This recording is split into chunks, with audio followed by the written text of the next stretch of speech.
Pas votimit në parlament, mes irritimit të opozitës dhe dorëtrokitjeve të majorancës, betohen sot para presidentit të Republikës, ministrat e rinj të kabinetit qeveritar.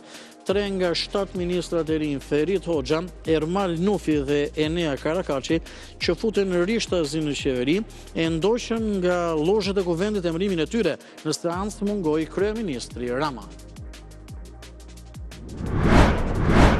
Fyerje, sharje dhe deri tek përplasje fizike shoqëruan seancën plenare të ditës djeshme. Pas 9 orësh diskutime në kuvend, një deklaratë e Tauland Ballës, drejtuar deputetes Partisë Demokratike Albana Vokshi, shkaktoi debate dhe më tej përplasje mes Klevis Balliut dhe Tauland Ballës. Pas disa ndërprerjesh është kaluar direkt në votim. PD-ja e braktisi sallën. Pas denoncimin nga Report Televizion, Prokuroria e Tiranës nis hetimet ndaj kirurgut italian Marco Procopio, i cili vjon punën në spitalin privat Trita Hospital në kryeqytet, edhe pse në Itali është akuzuar për vrasje nga pakujdesia të pacientes dhe i është pezulluar licenca për 1 vit. Edhe Ministria e Shëndetësisë, e pyetur nga Report Televizion, tha se nisi verifikimet në spitalin privat Trita.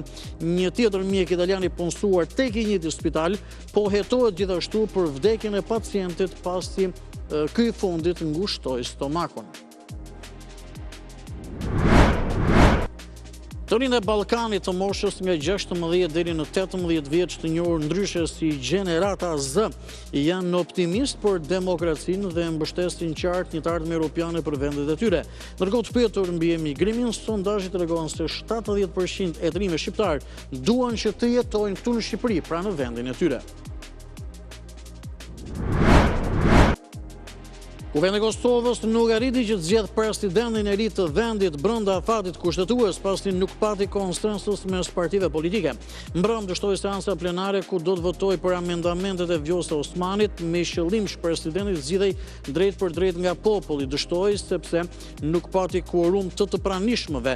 Pra shkaku bë mungesa e quorumit, opozita braktisi sallën, ku ndodheshin vetëm 66 deputet nga 80 që duhet të ishin. Dështimi për të votuar 2 kandidate propozuar nga lëvizja vetëvendosje rrezikon ta çojë Kosovën në zgjedhje të reja, por kjo është ende pa qartë sepse kryetaria e kuvendit Albulen Haxhiu kërkoi interpretim nga gjykata kushtetuese, si edhe që të pezullohen afatet e zgjedhjes së presidentit. Nga momenti në moment, presidenti Vjosa Osmani ka njoftuar që do të ketë një konferencë për mediat.